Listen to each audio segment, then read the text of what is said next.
सुप्रभात। मेरा नाम सूर्य प्रताप सिंह राघव है। आज मैं आप सभी के समक्ष पैशन का बुखार हास्य कविता सुनाने जा रहा हूँ। यह कविता श्री श्याम सुंदर जी के द्वारा रचित है।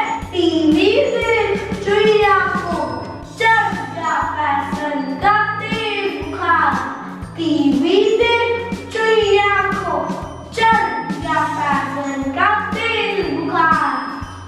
चूहे से वह कड़कती बोली, चूहे से वह कड़कती बोली, लेकर मुझे बाजार।